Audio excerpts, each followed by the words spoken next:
नमस्ते दोस्तों, welcome to last hope. मेरा नाम है आदर्श। अगर आप मुझसे सोशल मीडिया पे जुड़ना चाहते हैं तो लिंक डिस्क्रिप्शन में दी हुई है। सीरीज में मैं आपको 5 इम्पोर्टेंट एमसीक्यू बताने जा रहा हूं और ये सीरीज आगे कंटिन्यू होती रहेगी। हम लोग फेज को इस तरह डिफाइन कर सकते हैं जैसे कि वो मैकेनिकली सेपरेबल है या नहीं। जैसे कि सपोज कीजिए, ये हम लोग एक एग्जांपल लेते हैं। हाँ, प्लेजियोक्लेज फेल्सपर। प्लेजियोक्लेज फेल्सपर में फॉर्मूला होता है अल्बाइट एंड एनोथाइड, जिसमें इसको हम लोग मैकेनिकली सेपरेट नहीं कर सकते हैं बट केमिकली ये सेपरेबल है। जैसे एल अल्बाइट का फॉर्मूला है NaAlSi3O8 एंड एनोथाइड का फॉर्मूला है Ca2Si2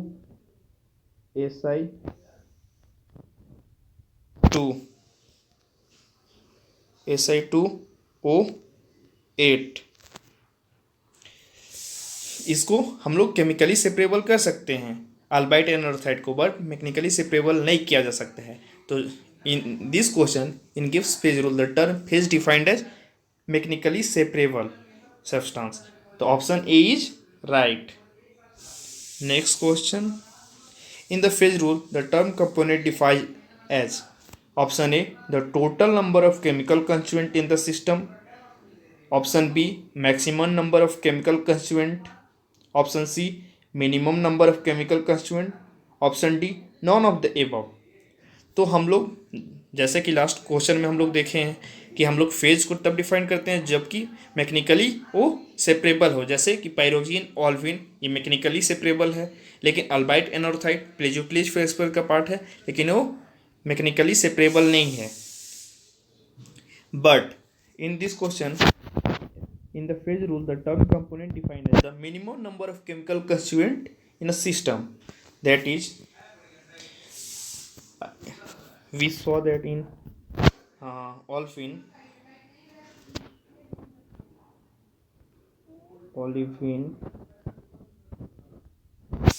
in formula is Mg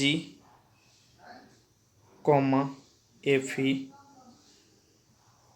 whole to SiO4 in this we also take MgO, FeO, SiO2, but these all are maximum constituent chemical constituent, but we have to take one in the term of component minimum number of chemical constituent. That's why we take olefin as a Mg comma Fe whole to SiO4 and pyroxene as a same constituent and feldspar KlSi3O8 ले सकते हैं।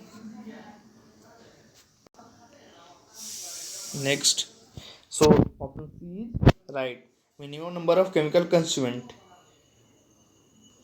Mobile component such as water is not considered as component in case of.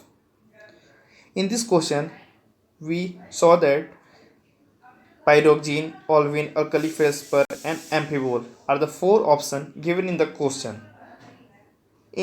In this we saw that water present in the form of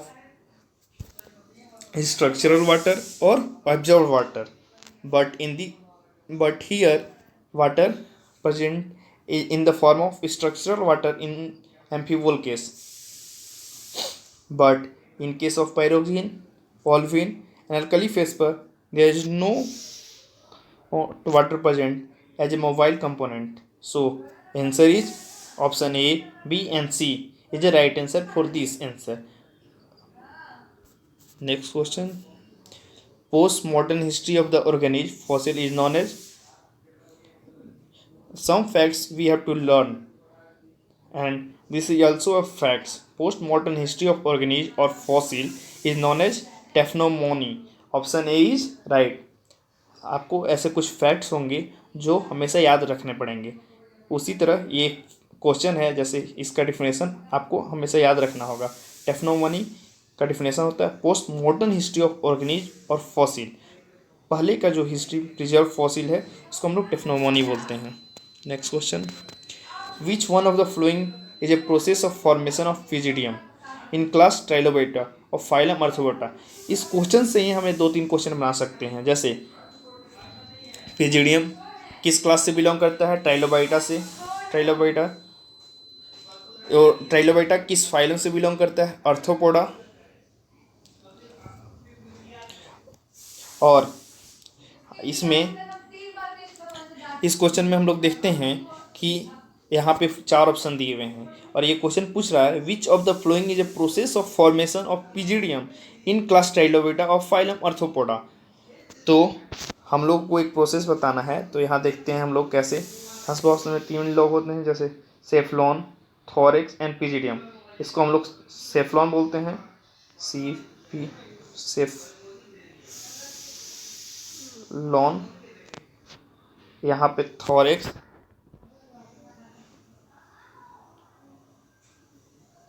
इसको thorax बोलते हैं।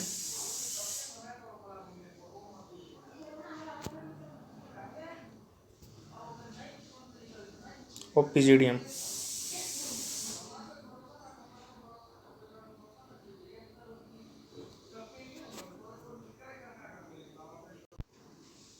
And lower part is known as PGDM, इसको हम लोग पिजिडियम बोलते हैं। तो यहाँ पे क्या होता है, बहुत सारा एक थोरिक्स लाइक सिगमेंट प्रेजेंट रहता है। ये जब थोरिक्स लाइक सिगमेंट जो रहता है आपस में जब फ्यूज करता है और जो इस फ्यूजिंग का प्रोसेस होता है उसी को हम लोग कोर्डिलाइजेशन बोलते हैं। तो यहाँ पे ये क्या पूछा, which one of the following is a process of formation of pygidium in class Trilobita of phylum Arthropoda. तो option A is right. Fusion का जो प्रोसेस होता है पिजिडियम में उसको हम लोग कोर्डिलाइजेशन बोलते हैं। Option A is right for this question. And molting and gonato molting on इक्रोमेसिस, ऑप्शन बी एंड सी जो है हमारा सेम बोलते हैं। हार्ड स्केलेटन पार्ट जो होता है न्यू पार्ट को ग्रो करने टाइम ये खुद ही रिप्लेस हो जाता है, तो उसको मोल्टिंग एक्लोइडेसिस बोलते हैं। गोनाटोपेरियन एक फेशियल सूचर है, उसमें क्या होता है फेशियल गोनाटोपेरियन। कभी कभी हम लोग ये फेशियल सूचर पूछ भी सकता है कि in which of the following which is facial suture. The gonatoparian is a facial suture. यहाँ पे क्या होता है कि एंटीरियर मार्जिन से ये स्टार्ट होता है और जाके जनरल एंगल पे ये ख़त्म होता है, तो उसको हम लोग गोनाटोपेरियन बोलते हैं। Thank you for watching this video.